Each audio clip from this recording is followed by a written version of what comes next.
Praise the lord. ప్రభువైన యేసుక్రీస్తు నామములో మీకు అందరికీ శుభములు. ఈ రాత్రి ప్రార్థనకు మీకు స్వాగతం. ఈరోజు మీ శరీరంలో, మనసులో, కుటుంబంలో లేదా జీవితంలో ఏదైనా గాయము, బాధ, నిరాశ, బలహీనత ఉందా? అయితే ఈరోజు దేవుని వాక్యము మీకు ఒక ఆశను తీసుకొస్తుంది. ఇర్మియా గ్రంథము 17వ అధ్యాయము 14వ వచనంలో ఇలా వ్రాస్తున్నారు: యెహోవా, నీవు నన్ను స్వస్థపరచుము, నేను స్వస్థత నొందుదును. నన్ను రక్షించుము, నేను రక్షించబడుదును. నేను స్తోత్రించుటకు నీవే కారణభూతుడవు. ఈ మాటలు ఎంత అద్భుతమైన ధైర్యాన్ని మనకిస్తాయి కదా.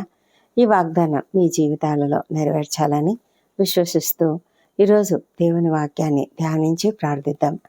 మనిషి చేయలేనిది దేవుడు చేయగలడు. వైద్యులు చికిత్స చేయగలరు, కానీ సంపూర్ణ స్వస్థతను అనుగ్రహించేది దేవుడే.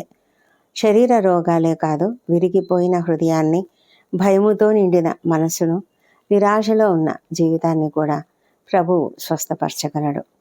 ఇర్మియా ప్రవక్త ఇలా ప్రార్థిస్తూ ఉన్నాడు కదా: యెహోవా, నన్ను స్వస్థపరచుము.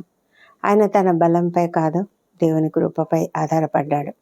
అలాగే రక్షించుము, నేను రక్షించబడతాను. నీవు స్వస్థపరిస్తే నేను స్వస్థపరచబడతాను. నీవు రక్షిస్తే నేను రక్షించబడతాను. అంటే ఇదంతా మన సొంత బలంపై కానీ, మన ప్రయత్నాలపైన కానీ కాదు. ఇది కేవలము దేవుని కృపపైననే ఆధారపడ్డాం. ఈరోజు మనం కూడా అదే విశ్వాసంతో దేవుని ఎదుట నిలబడాలి. నీ సమస్య ఎంత పెద్దదైనా ప్రభువు చెయ్యి అంతకంటే గొప్పది. ఆయన స్వస్థపరిచినప్పుడు మన జీవితంలో క్రొత్త ఆరంభం వస్తుంది. ఆయన రక్షించినప్పుడు ఎవ్వరూ మనల్ని నాశనం చేయలేరు. మనము ఈ విషయాన్ని ఎంత లోతుగా ధ్యానిస్తే అంత మంచిది కదా. ఇర్మియా అయితే దైవిక రక్షణ కొరకు నిజాయితీగా దేవుని దగ్గర ప్రార్థన చేస్తూ ఉన్నాడు. స్వస్థపరచడానికి, రక్షించడానికి దేవునికి మాత్రమే శక్తి ఉందని తన పూర్తి నమ్మకాన్ని చూపిస్తూ ఉన్నాడు. మరి అలాంటి ఆ నమ్మకం మనకున్నదా? ప్రవక్త ఇర్మియా సంపూర్ణ శారీరక మరియు ఆధ్యాత్మిక పునరుద్ధరణ కోసం దేవుని అడుగుతున్నాడు. ఇర్మియా ఎలాంటి ప్రవక్త అంటే ఆయన విలపించే ప్రవక్త. యూదా ప్రజలను, వారి విగ్రహారాధనలను గురించి, వారి యొక్క తిరస్కారము, అవిధేయత, అపహాస్యము, బెదిరింపులు ఇవన్నీ కూడా ఎదుర్కొంటూనే వారి కొరకు ఎంతగా ప్రార్థన చేస్తున్నాడో తెలుసా.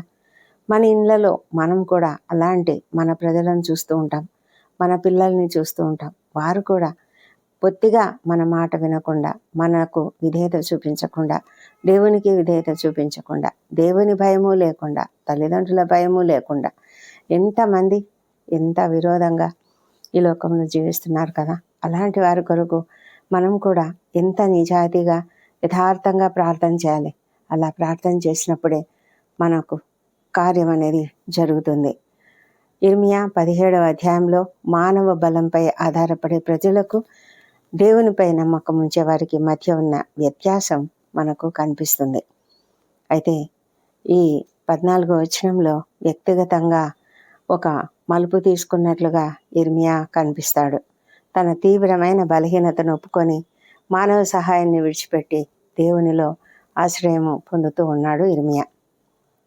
అలాగే మనం కూడా దేవునిపైన సంపూర్ణంగా ఆధారపడినప్పుడు, నువ్వు నన్ను స్వస్థపరిస్తే నేను స్వస్థత పొందుతాను అని చెప్పడం అంటే అర్థం ఏంటంటే, మానవ పరిష్కారాలు ఎప్పటికీ పూర్తిగా సఫలం కావు, విఫలమవుతాయి. అయితే ఎప్పుడైతే దేవుడు జోక్యం చేసుకుంటాడో అప్పుడే మన ప్రయత్నం సఫలమవుతుంది. అది ఇర్మియాకు అర్థమైంది. అలాగే ఆయన రక్షణ కూడా, మన రక్షణ కూడా ఆయన రక్షిస్తేనే రక్షించబడతాము. మనము ఎంత ప్రయత్నించినా, ఇదిగో వాళ్ళతో చెప్పిద్దాము, ఇదిగో ఈ దైవ సేవకునితో చెప్పిద్దాము, ఇదిగో ఈ దైవ సేవకునితో ప్రార్థన చేపిద్దాము, ఇలా రకరకాలుగా మన ప్రయత్నాలు చేస్తూ ఉంటాం. కానీ దేవుని యొక్క ఇన్వాల్వ్మెంట్ లేకపోతే ఏది జరగదు. అందుకే మనము దేవుని పైన మాత్రమే ఆధారపడి, ప్రభా, నీవే స్తుతులకు పాత్రుడవు, నీవే నా స్తుతి. నిన్ను స్తుతించడము అంటే అది దానికి కారణం నీవే దానికి కారణభూతుడవు అని ఆయన సన్నిధిలో మనము పూర్తిగా స్తుతిస్తూ ఉన్నట్లయితే మన జీవితంలో ప్రతి ఒక్కరి వ్యక్తిగత స్వస్థత మరియు రక్షణ, అస్వస్థత, ఆత్మీయమైన స్వస్థత, శారీరకమైన స్వస్థత, అలాగే మనిషి యొక్క రక్షణ మానసికంగాను ఆత్మీయంగాను, అలాగే ఈ లోకంలో మనకు రావాల్సిన రక్షణ అన్నీ కూడా దేవుడే అనుగ్రహిస్తాడు. ఆ విధంగా ఆయనే మన స్తోత్రాలకు కారణభూతుడు కనుక మనము ఆయననే ప్రార్థిద్దాం. ప్రార్థనలోనికి వెళ్దామా? పరిశుద్ధుడైన దేవ, సర్వోన్నతుడా, నీకు వందనములు. మేము విశ్వాసంతో ఇలా చెప్తున్నాము, నీవే నా స్వస్థత, నీవే నా రక్షణ, నీవే నా స్తుతి. తండ్రి, నీకు వందనములు. ఈ రాత్రి సమయంలో మేము చేరి నిన్ను స్తుతిస్తున్నాము. ఈ విధంగా స్తుతించుటకు మీరు మాకు ఇచ్చిన కృపను బట్టి నీకు వందనములు. దేవా, మీరు అద్భుతములు ఆశ్చర్యకార్యములు చేయదేవుడవు తండ్రి. మా తండ్రి దేవా, నీవు సర్వోన్నతుడవు, శక్తిమంతుడవు. నీ వంటి దేవుడు ఇంకెవరు కూడా లేరు తండ్రి. కనుకరించమని ప్రార్థిస్తున్నాం తండ్రి. దేవా ప్రభా, అద్భుతాలు జరిగిస్తావు, రక్షణ మీరే ఇస్తారు, స్వస్థత మీరే ఇస్తారు. ఇర్మియా చెప్పినట్లుగా మేము కూడా ఈరోజు నీ సన్నిధికి వచ్చి ప్రార్థిస్తున్నాము. అనారోగ్యంతో బాధపడుతున్న ప్రతి ఒక్కరిని స్వస్థపరచండి. స్వస్థపరిచే హస్తంతో, నీ హస్తంతో తాకండి. దేవా, ఎంతోమంది క్రిటికల్ కండిషన్స్లో ఉంటున్నారు, బాగు చేయండి. ఐసీలో వెంటిలేటర్పై ఉన్న వారిని బాగు చేయండి. బలహీనమైన శరీరాలకు బలం ఇవ్వండి తండ్రి. మరి ఎంతమంది అయితే ఆత్మీయంగా కూడా స్వస్థతతో లేరో అలాంటి వాళ్ళను మీరు స్వస్థపరచండి. మా ప్రభా తండ్రి, ప్రతి ఒక్కరిని కూడా మరి సంపూర్ణమైన స్వస్థతతో, సంపూర్ణమైన రక్షణను అనుగ్రహించండి. భయపడుతున్న మనసులకు నీ సమాధానమును అనుగ్రహించుము. నిరాశలో ఉన్న వారికి ఆశను, కన్నీళ్లు పెట్టుకున్న వారికి ఓదార్పును, కుటుంబ సమస్యలతో బాధపడుతున్న వారికి నీ పరిష్కారాన్ని అనుగ్రహించుము. ముఖ్యంగా రక్షణ విషయమై ఎంతమంది తమ కుటుంబ సభ్యుల గురించి ప్రార్థిస్తున్నారో ఆ రక్షణ పొందవలసిన వ్యక్తుల గురించి మేము ప్రార్థిస్తున్నాము. వారిలో శారీరకంగా, మానసికంగా సంపూర్ణమైన మార్పును తీసుకువచ్చి నీ సులభ విలువను అర్థం చేసుకొని నిన్ను అంగీకరించే కృపను వారికి దయచేయండి. దేవాప్రభ, ప్రతి కుటుంబంలో శాంతిని, సమాధానం అనుగ్రహించండి. ఎంతోమంది తమ కుటుంబ సభ్యుల కొరకు బాధపడుతూ ప్రార్థన చేస్తున్నారు, సహాయం చేయండి తండ్రి. అనేక సమస్యలతో బాధపడుతున్న వారికి సమస్యల నుంచి పరిష్కారం అనుగ్రహించండి తండ్రి. మీరు ఇన్వాల్వ్ అయితే సమస్తం బాగుపడతాయి. జీవితంలో మరి నిరుద్యోగ సమస్యతో బాధపడుతూ ఆర్థిక ఇబ్బందులతో పోరాడుతున్నటువంటి వారికి సహాయం చేయండి. వారి ఎదుట అనేక మార్గములను తెరవండి. అప్పుల సమస్యను తీర్చివేయండి. మరి బిజినెస్ చక్కగా జరుగునట్లుగా సహాయం చేయండి. విద్యార్థులను దీవించండి.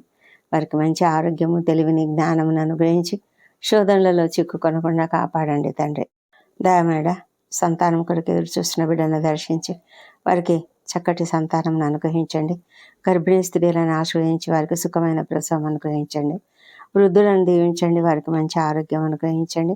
చిన్న బిడ్డలను దీవించి వారిని నీ దయందును, మనుషుల దయందును వర్ధిల్ల చేయమని ప్రార్థిస్తున్నాం ప్రభా. మా తండ్రి దేవా, ఈ రాత్రి వేళ ప్రయాణాలు చేస్తున్న వాళ్ళను క్షేమంగా గమ్యస్థానంకు చేర్చండి. ఎంతోమంది ప్రభా మరి అన్యాయాలకు గురై దుఃఖంలో, బాధలో, కృంగుదలలో ఉన్నారు. వాళ్ళని మీరు లేవనెత్తండి తండ్రి. న్యాయం జరిగించమని ప్రార్థిస్తున్నాము. దుఃఖపడుతున్న వారికి సహాయం చేయండి, ఓదార్చండి తండ్రి. మా తండ్రి ప్రభా, మరి రాత్రి వేళ డ్యూటీలు చేస్తున్న డాక్టర్లు, నర్సులు, ఇతర సిబ్బందిని, అదేవిధంగా ప్రభా మరి సైనికులను, రక్షణ శాఖలో పనిచేస్తున్న వాళ్ళని దీవించి వారికి అందరికీ కూడా మీ కృప దయచేయమని ప్రార్థిస్తున్నాము. ఎలాంటి మరి అసహనం లేకుండా అప్రమత్తతో ఉండినట్లుగా సహాయం చేయండి. ఓపికను, సహనమును అనుగ్రహించండి మా దేవా ప్రభా తండ్రి. ఎంతోమంది అక్కడ మరి విద్యార్థులు నిరసనలు చేస్తున్నారు నాయన, వారిని కనికరించండి. వారికి మీ ప్రొటెక్షన్ అనుగ్రహించమని ప్రార్థిస్తున్నాం తండ్రి. వారు అడుగుతున్నటువంటి డిమాండ్స్ గవర్నమెంట్ త్వరగా దిగి వచ్చి పూర్తి చేయనట్లుగా సహాయం చేయమని ప్రార్థిస్తున్నాం మా దేవా ప్రభా. మరి మీ యొక్క కాపుదల ప్రతి ఒక్కరికి దయచేయండి. నిద్రలేమితో బాధపడుతున్న వారికి సహాయం చేసి వారికి మంచి నిద్రను అనుగ్రహించమని వేడుకొంచున్నాం తండ్రి. మా తండ్రి దేవా, మేము వేసే ప్రతి అడుగును మాకు సరిగ్గా నడిపించండి. ఈ దినమంతా మా పనులలో మీరు ఎంతగానో మాకు తోడై మమ్మలను జయప్రదంగా నడిపించినందుకు నీకు వందనములు. మా పనులలో మాకు జయం ఇచ్చారు. మా మాటలు, తలంపులు, క్రియలన్నీ కూడా నీ చిత్తానుసారంగా జరిగినవని నమ్ముతున్నాం. దేవా నీకు స్తోత్రం. మా అపరాధములను క్షమించండి. ఇతరులు మేడలో చేసిన అపరాధములను మేము కూడా క్షమిస్తున్నాము. రాత్రి వేళ తండ్రి మమ్మల్ని మేము పరీక్షించుకుంటూ నీ చేతులకు మమ్మల్ని అప్పగించుకుంటున్నాం తండ్రి. మమ్మలను క్షమించండి. దయగల మా ప్రభ, మా జీవితం అంతా నిన్నే స్తుతించే హృదయాన్ని మాకు దయచేయము. నీవే మా స్వస్థత, నీవే మా రక్షణ, నీవే మా నిరీక్షణ తండ్రి. మరి రేపు ఉదయకాలంన మేము సజీవంగా ఆరోగ్యంగా లేచి నిన్ను స్తుతించినట్లుగా రాత్రి అంతయు నీ కాపుదలలో మమ్మల్ని కాపాడి మంచి నిద్రను, రెస్ట్ను అనుగ్రహించమని ప్రార్థిస్తున్నాము. ఈ ప్రార్థన మా ప్రభువును, మా ప్రియ రక్షకుడు నైన యేసుక్రీస్తు నామములో అడిగి వేడుకుంటున్నాం తండ్రి. Amen, amen. ఈరోజు దేవుని వాక్యము మీ హృదయాన్ని తాకి ఉంటే ఈ వాగ్దానాన్ని విశ్వాసంతో మీ జీవితానికి స్వీకరించండి. ఈ రాత్రి మంచి నిద్రతో యేసయ్య మిమ్మల్ని దీవించునుగాక. దేవుడు మీకు, మీ కుటుంబాన్ని సమృద్ధిగా ఆశీర్వదించునుగాక. Amen, amen. ఈ ప్రార్థన మిమ్మల్ని ఆశీర్వదించి ఉంటే తప్పకుండా సబ్స్క్రైబ్ చేసుకోనండి, లైక్ చేసి అనేకులకు షేర్ చేయండి.